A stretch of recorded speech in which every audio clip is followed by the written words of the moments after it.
Hello everyone, I am very glad that you're joining this story. Subscribe, like, and comment. Enjoy the story, smile more often. On New Year's Eve, my brother lifted his drink, smirked like the asshole he's always been, and said loud enough for the whole room to hear, "Dan'll be just fine. He's got rich guy guilt. He'll always need handouts to feel useful." Everyone laughed. I didn't. I just looked at the fireplace, nodded once, and made a decision I hadn't dared make in 20 years.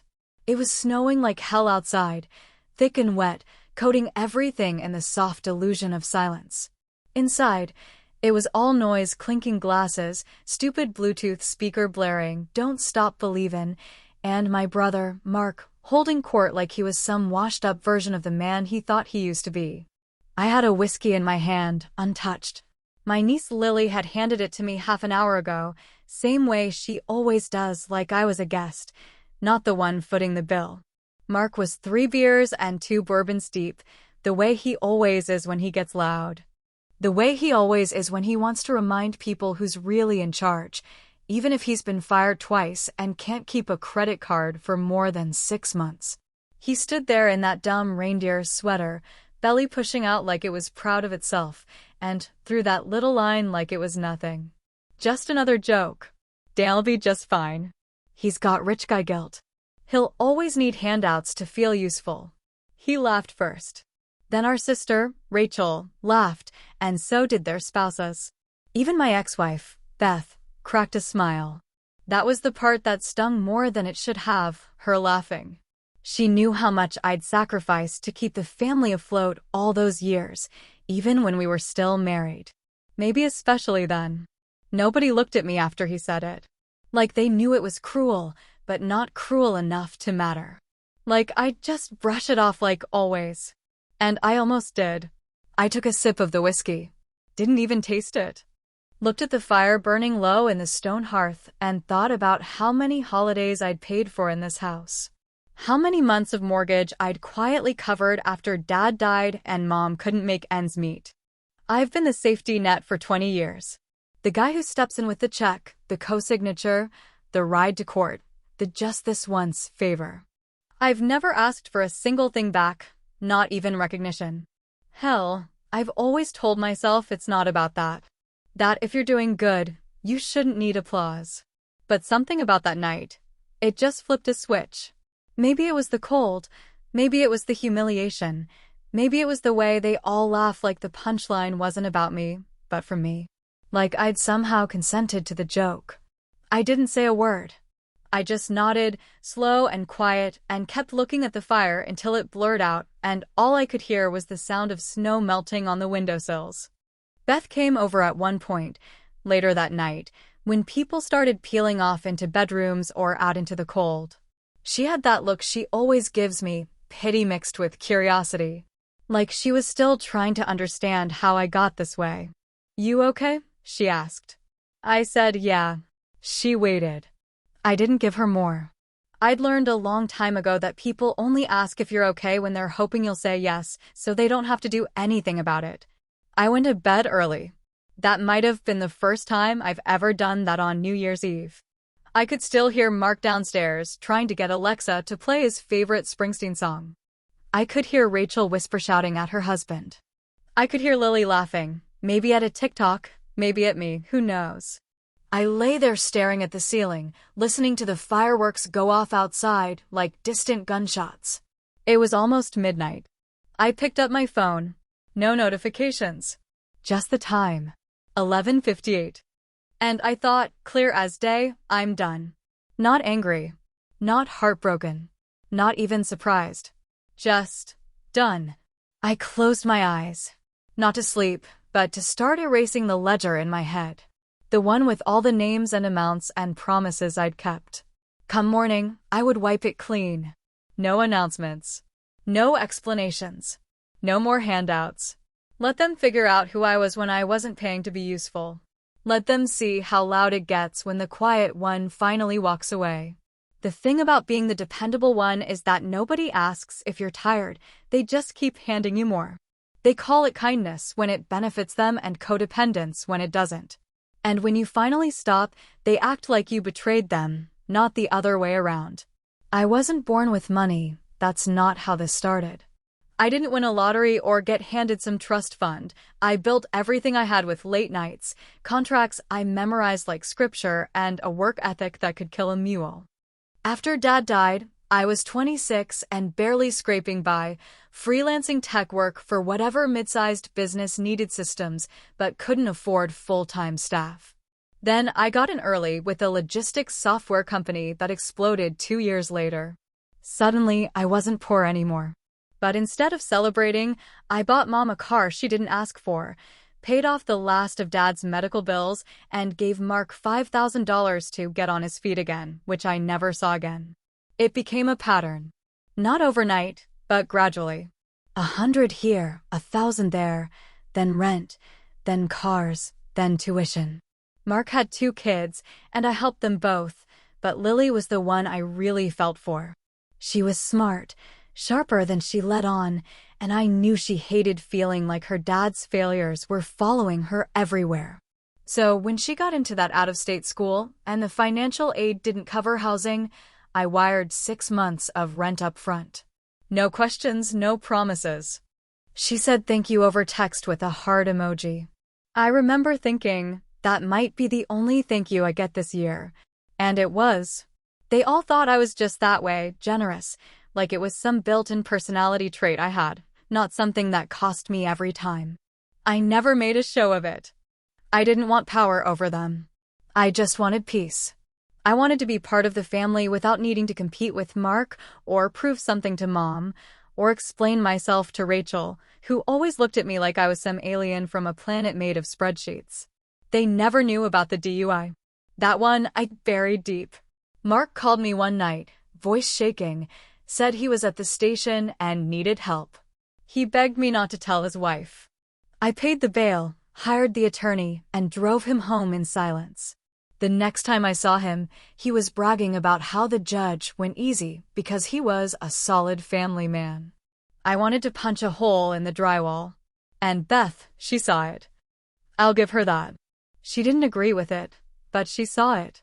I remember one fight we had, maybe 2 years before we split, when she said, "You don't even know who you're married to.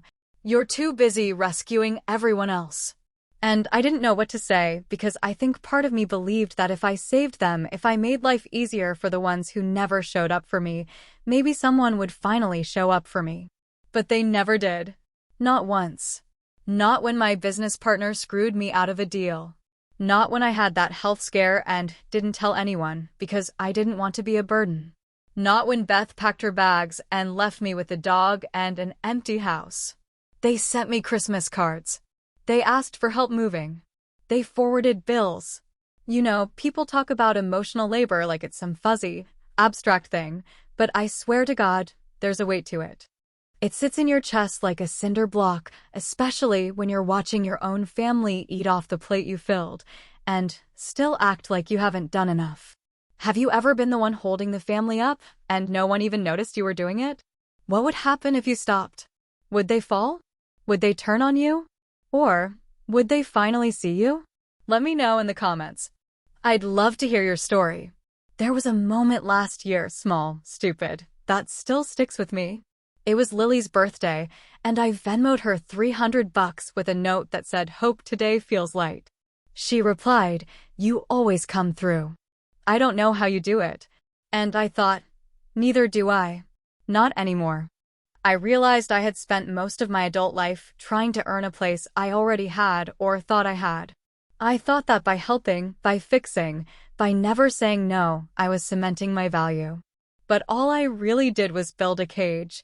They just got comfortable with me being inside it. So when Mark made that joke, when he said I needed handouts to feel useful, he wasn't being clever. He wasn't being mean, either. He was being honest in the only way he knew how. He thought I did it for me.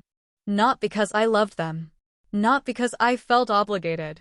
But because I was broken and needed their dependence to feel whole. And maybe he wasn't completely wrong. Maybe I did need it once. But not anymore. The next morning, when I shut off every faucet I'd left running in their lives, I wasn't angry. I wasn't even sad.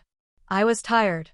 Tired of proving, tired of pleasing, tired of paying admission to a family that never really saw me unless I had something in my hands. Let them go find someone else to carry it all.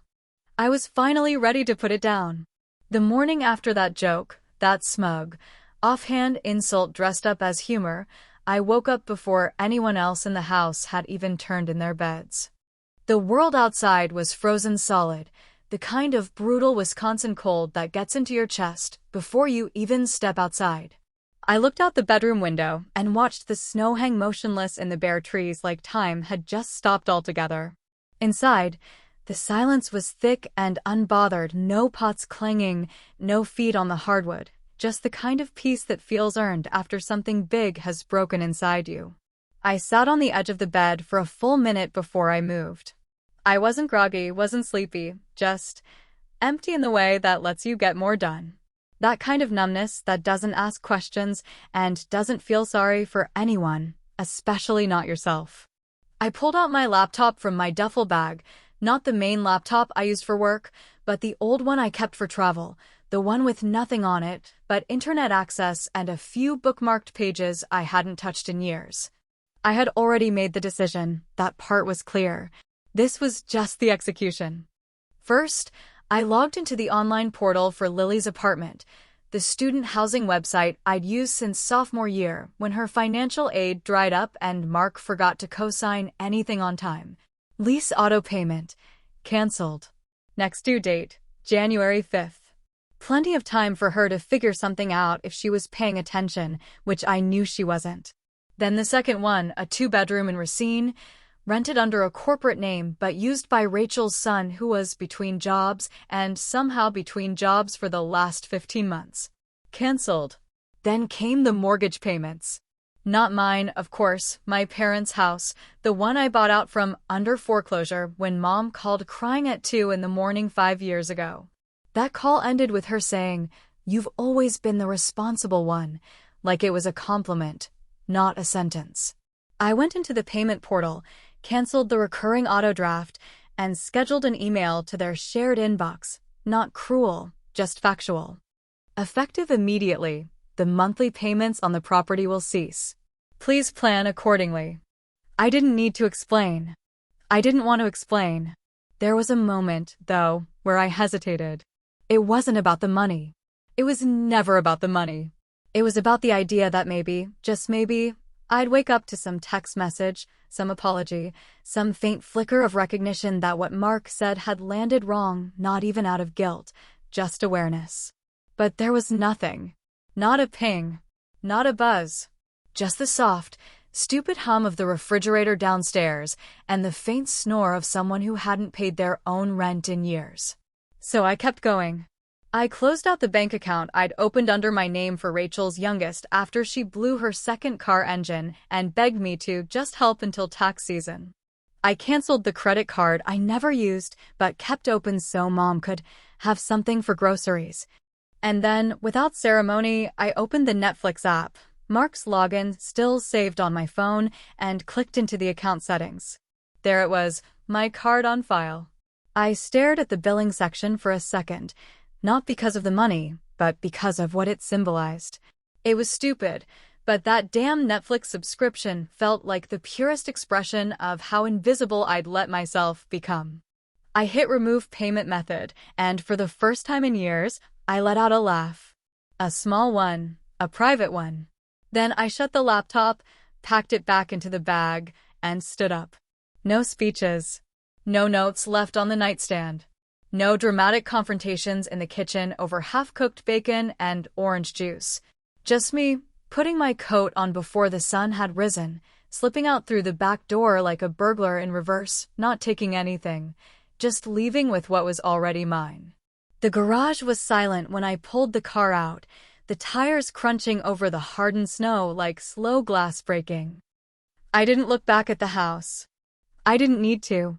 It would still be there in 5 hours when they realized the guy who kept the lights on had gone missing. I set my phone to Do Not Disturb, then took it a step further and turned it off completely. Not silent. Not airplane mode. Just dead. I didn't want to see their names flash up. Didn't want to hear the panic laced with entitlement. Didn't want to know how long it would take them to stop being shocked and start being furious. I drove north, toward a lakehouse I hadn't visited in over 3 years.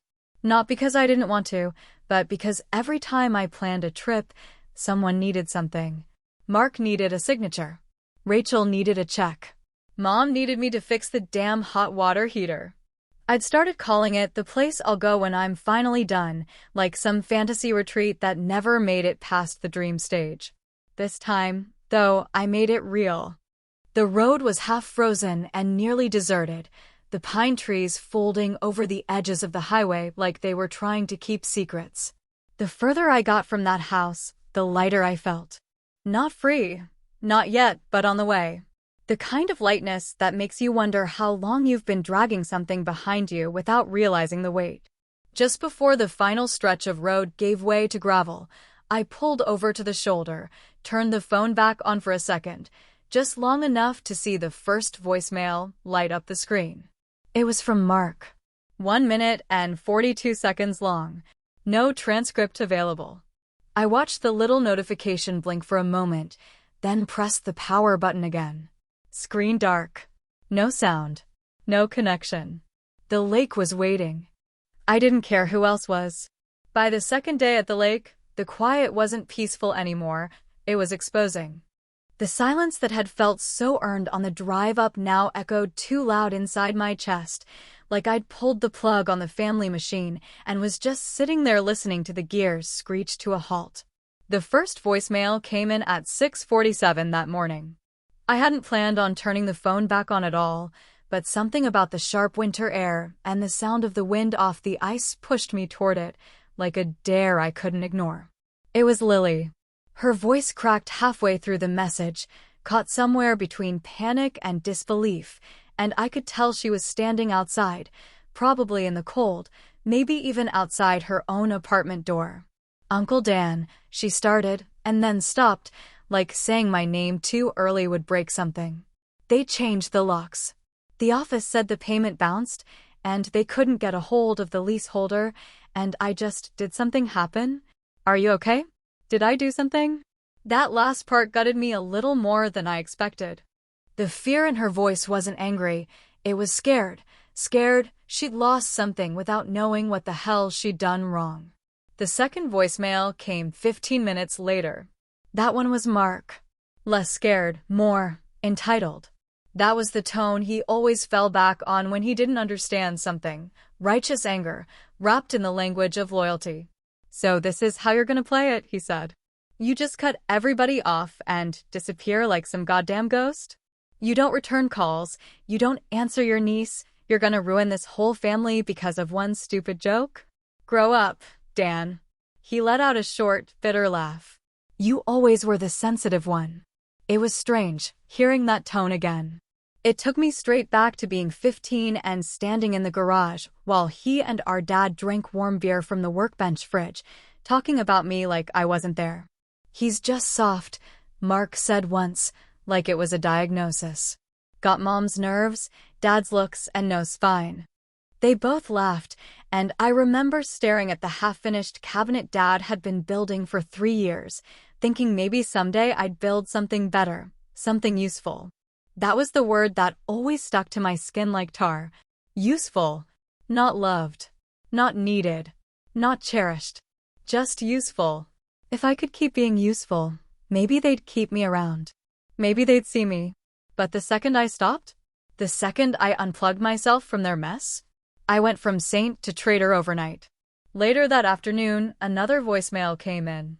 This time it was Mark's wife, Andrea.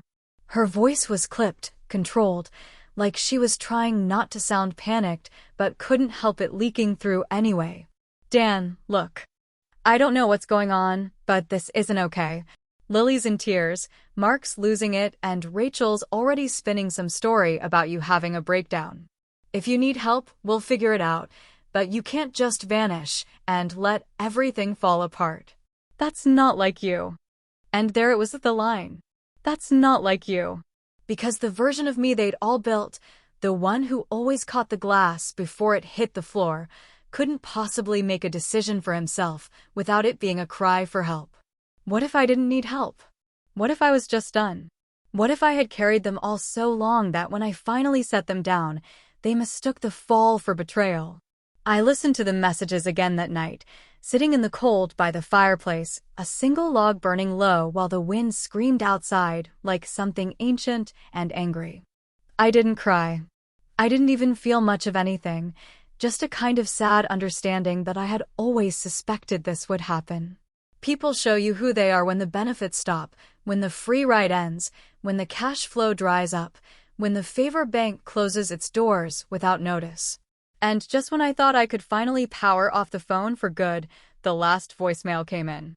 No caller ID, just Mom written in that default contact font I hadn't changed since 2009. I let it go to voicemail without hesitation. I knew what it would be. I knew the tone before I heard the words. Daniel, I don't know what this is all about, and frankly, I don't want to know. But I'm getting calls from your brother, your sister, and now even Lily's RA. She's locked out of her own apartment, and everyone's saying you've pulled the plug on everything without a single word. I don't care what happened at the party. You don't do this. You don't do this. You need to come fix this. You broke the family. I played that line again. You broke the family. Not they need to fix it. Not we'll figure it out. Just you broke it. And for the first time in a very long time, I said something out loud to an empty room. Just one line, barely a whisper. No, Mom. I just stopped pretending it wasn't already broken. I stood up, walked over to the windows, and looked out at the lake, still frozen solid under a sheet of moonlight that looked like cracked glass. It didn't feel peaceful anymore. It felt honest. And honesty, I was learning, doesn't come with applause. It comes with silence. The kind that settles in your bones and dares you to sit with it. So I did. And I didn't return a single call. Not yet. Not until I was sure I wanted to be heard. They called it just dinner, like saying it that way would make it small, manageable, something civilized and recoverable.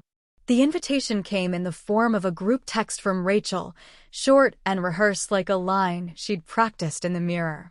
We think it'd be good to sit down and talk. Just dinner. No drama. No drama, coming from a family that could turn a birthday candle into a bonfire if someone sang off-key. Still, I agreed, partly out of obligation, mostly out of curiosity. I wanted to see how deep their denial could go.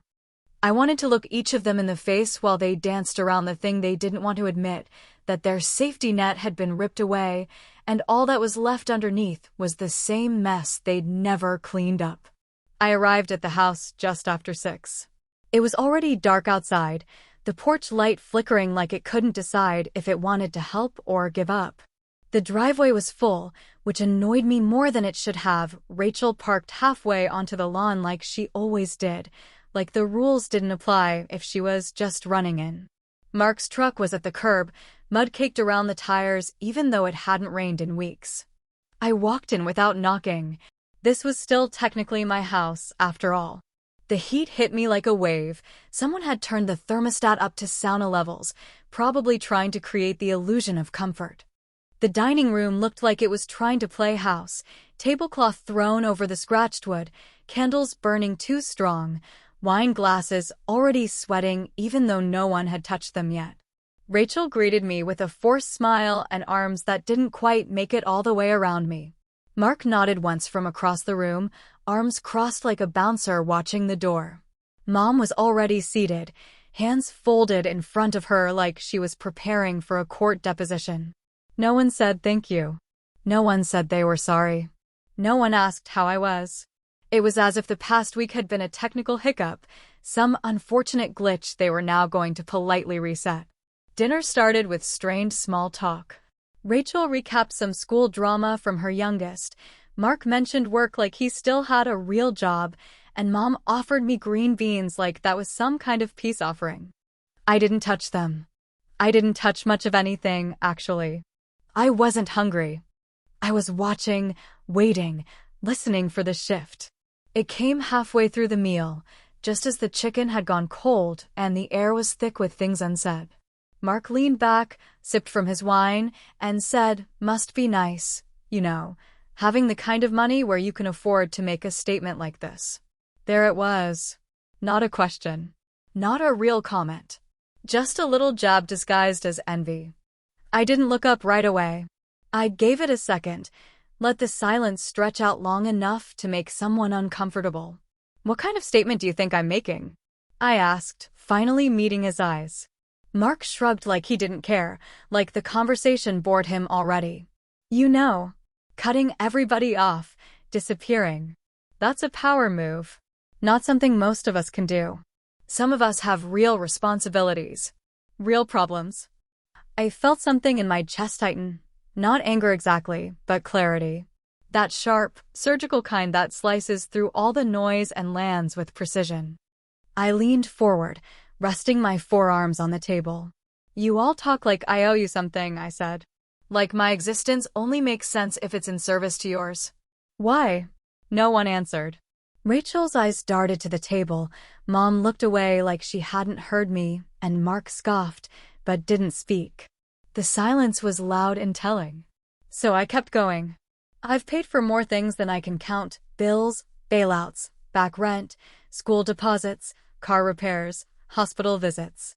And not once, did any of you stop and say, 'You shouldn't have to.' Not once did anyone say, 'Let me take this one.' You just let me do it. And now that I've stopped, suddenly I'm the villain." Mark slammed his wine glass down hard enough that it cracked, red liquid spilling onto the tablecloth like a bloodstain. "Don't act like you didn't get something out of it," he snapped. "You liked being the hero. You liked holding that over our heads." I stood up then. Not fast, not dramatic. Just calm, deliberate, like a man walking to the edge of something he's about to jump off of and already knows how far the fall goes. "That's the problem," I said. "You think helping you made me feel powerful. You think I needed to be needed. But the truth is, I did it because I thought we were a family. Because I thought that's what family does. Turns out, I was just the wallet with legs."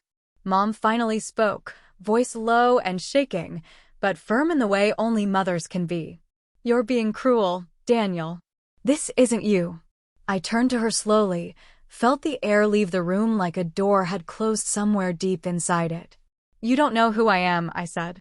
"You only know what I've done for you. And that's not the same thing." They didn't stop me when I walked out.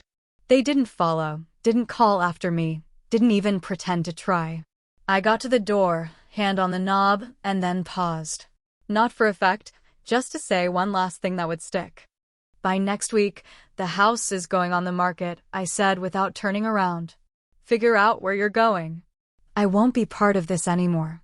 Then I stepped outside into the cold air that didn't feel nearly as harsh as the warmth I'd just left behind. The snow was falling again, quiet and slow, covering everything without permission, the kind of quiet that doesn't ask for approval and doesn't apologize for showing up.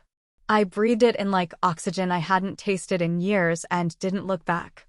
The strange thing about burning bridges is that once the fire takes hold, there's a strange calm that follows, not peace exactly, but a quiet you can't find when you're standing in the middle of everything trying to keep it from collapsing.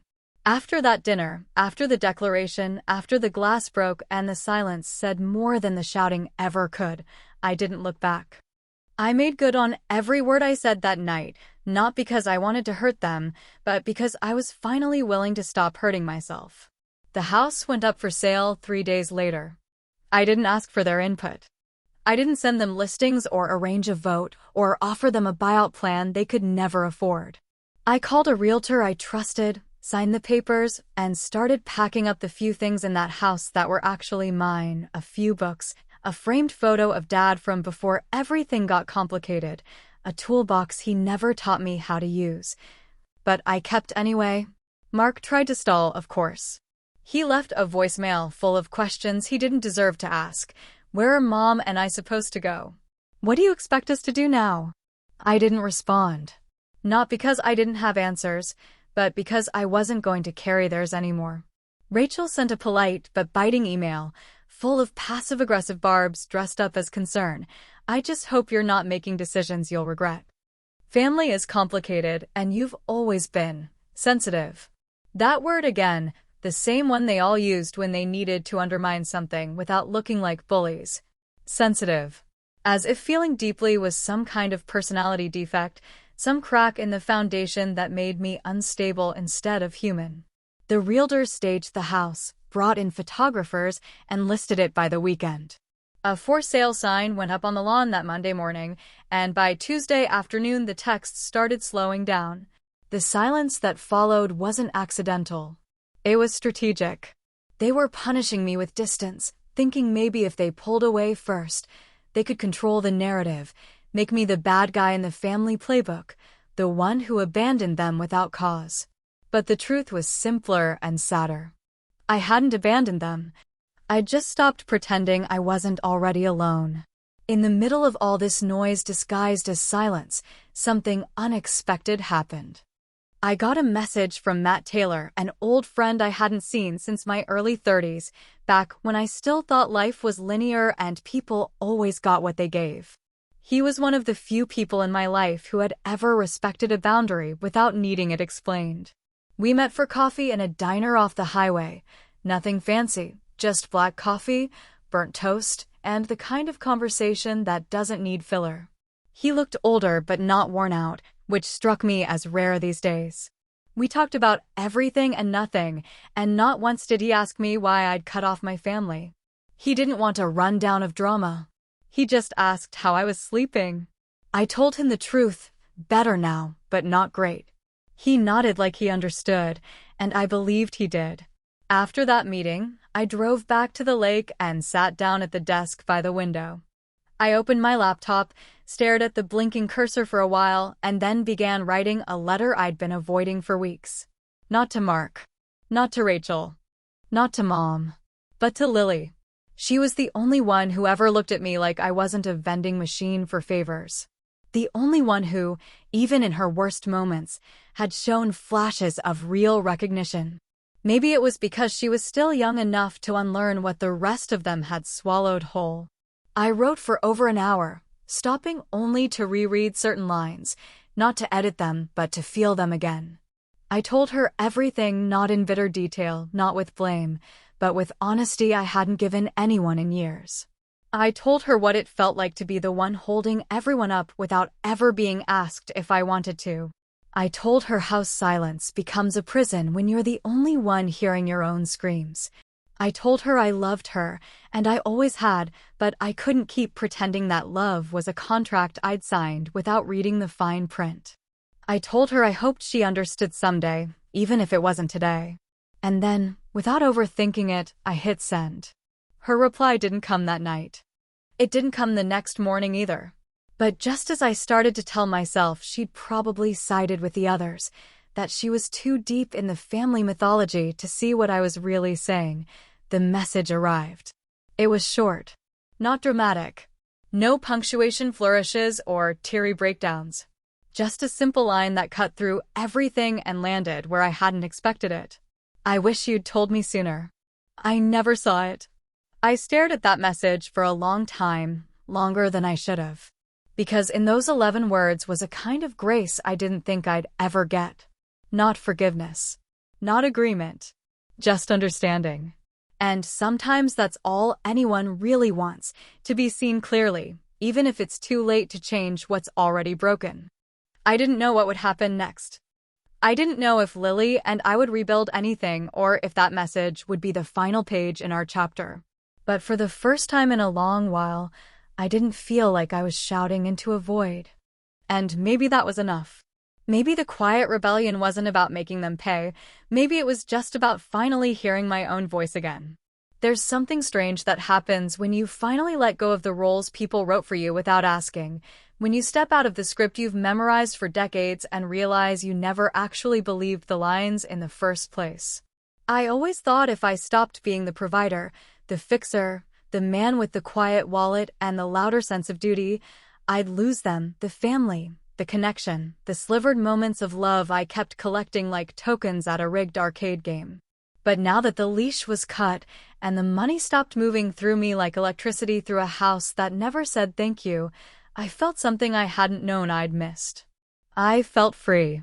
Not light, not happy, but unhooked, like someone had finally clipped the weight from around my neck and told me I could stand on my own without carrying anybody else's goddamn luggage. The house sold in under 3 weeks, which wasn't surprising considering the location and how underpriced it was. I didn't care about the extra $50,000 I could have squeezed from a bidding war. I just wanted it gone. The final paperwork came through on a gray Wednesday morning, the kind of day that smelled like burnt coffee and wet leaves, and as I signed the last digital document, I felt nothing. No triumph. No regret. Just the subtle hum of something closing, like a door I wouldn't be walking through again. Mark didn't show up for the final walkthrough. Rachel sent a one-line email, "Let me know if there's anything left inside I should grab." I didn't reply. 2 days after the sale, Mark showed up at my condo unannounced. I saw his truck pull up from the window, mud still caked on the tires like he hadn't washed it since Christmas, and for a moment I considered not answering the door. But something told me to open it, not to make peace, not to fix anything, but to see if he had the guts to say out loud what I already knew he was thinking. He didn't waste time pretending this was a social call. He didn't compliment the apartment, didn't ask if I was okay, didn't even sit down when I told him he could.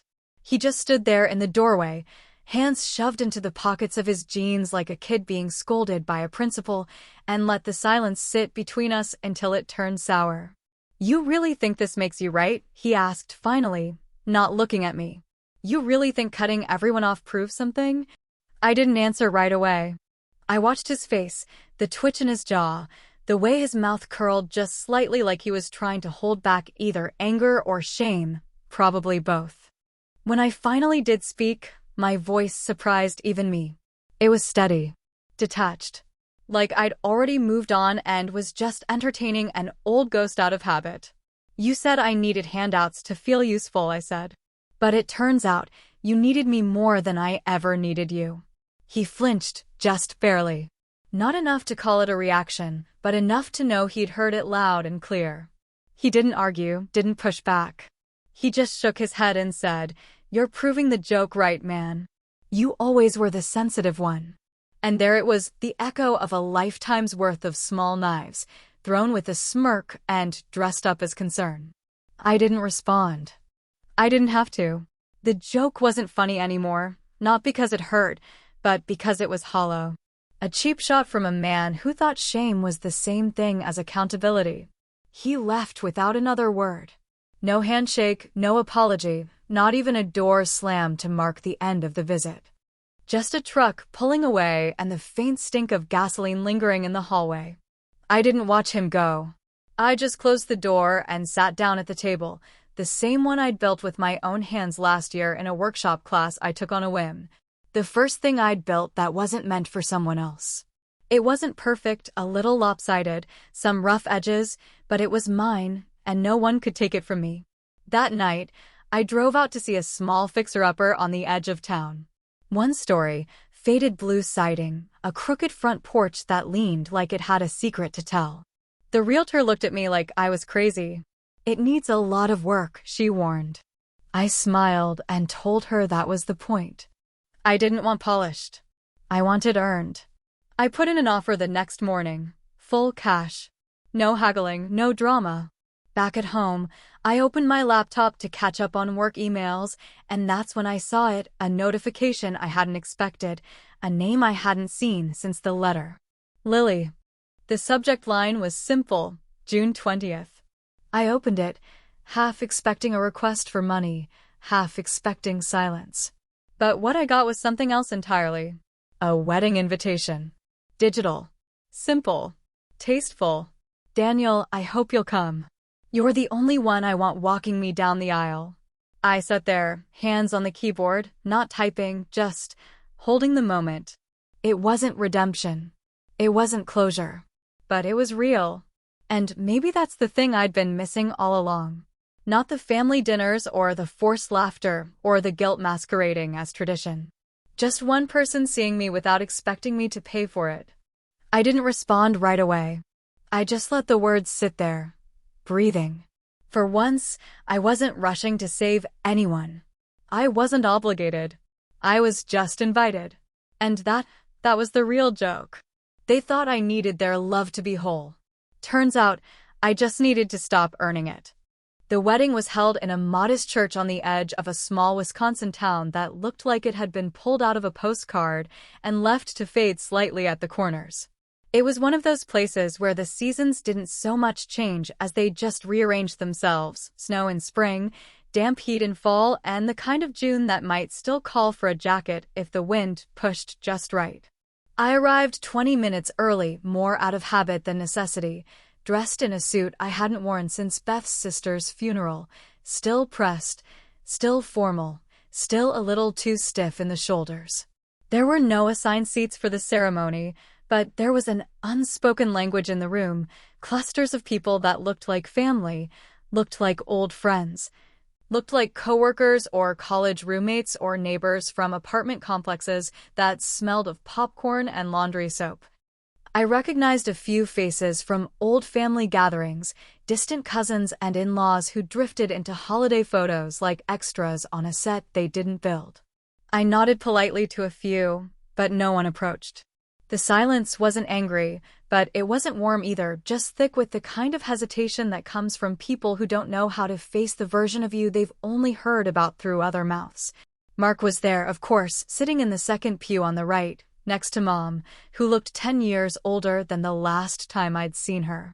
Her hair had gone almost fully white, though she still styled it the same, and her face wore that expression she reserved for public appearances, a tight-lipped smile stretched across a face carved from obligation. Neither of them looked my way. Neither of them had to. Their silence was the loudest thing in the room. Then Lily walked in, and for a moment the whole place shifted. She wasn't in her dress yet, just a soft white robe, hair half-pinned, cheeks flushed with something more than makeup. She saw me, stopped in the doorway like someone realizing a dream hadn't ended yet, and walked over without hesitation. She wrapped her arms around me in a way that was both childlike and impossibly strong, like someone holding on to the only part of the bridge that hadn't collapsed into the river. "You saved me," she whispered against my shoulder. I was becoming just like them. I didn't answer. I didn't have to. She stepped back, looked me in the eyes, and smiled, not the kind you wear for cameras, but the kind that means something's been seen and understood and respected without needing to be picked apart. Then she nodded once, took a deep breath, and turned toward the back room to get dressed. That was all we said. And somehow it was more than enough. The ceremony was simple, beautiful in the way things are when they aren't trying too hard. The vows were handwritten, shaky but sincere, and when they kissed, I clapped with everyone else, not because I believed in fairy tales or eternal bliss, but because for that one moment, it felt like two people had chosen to begin something without dragging the past behind them like a broken wagon. I envied that. Just a little. The reception was held in a converted barn lit by soft strings of warm bulbs that made every photo look like it had a filter. I stood in the corner with a drink I didn't finish, watching people hug and laugh and take pictures with props from a photo booth that smelled like hay and pinewood. No one talked to me, but no one told me to leave either, which felt like progress in a weird way. Mark danced with Mom, Rachel with her husband, and Lily with her new groom. At one point, I caught her looking over her shoulder at me, just for a second, and she smiled again. That same smile. That small anchor of truth in a sea of performance. Eventually, a slow song came on, and I walked onto the floor. Alone. I didn't wait for an invitation. I didn't care how it looked. I closed my eyes, let the music wrap around me, and moved, not well, not gracefully, but honestly. I danced alone, and I smiled. Near the end of the night, I stepped outside for some air. The sky was heavy with stars, the kind you only see when you're far enough from people who don't look up anymore. The cool air hit my lungs in that sharp, refreshing way that makes you feel awake and alive and strangely young, even when your knees say otherwise. I stood there for a long while, letting the music from the barn spill through the open doors and wash over the grass like something too sweet to last. That's when someone stepped out behind me, not close, but close enough to be noticed. Mark. Hands in his pockets again. Same old stance. He didn't say anything at first, just looked up at the sky like I had, pretending he had come out for the star. Then, finally, he said one sentence, low and heavy and unfinished. I've been thinking I should make things right. I didn't turn. I didn't nod. I didn't say yes or no or anything in between. I just kept looking up. Because some things don't need answers. Some things are just questions we're brave enough to ask out loud, even when we already know the silence that follows. People think cutting ties means hate. Sometimes it just means survival. I didn't stop loving them. I just stopped needing them to love me back.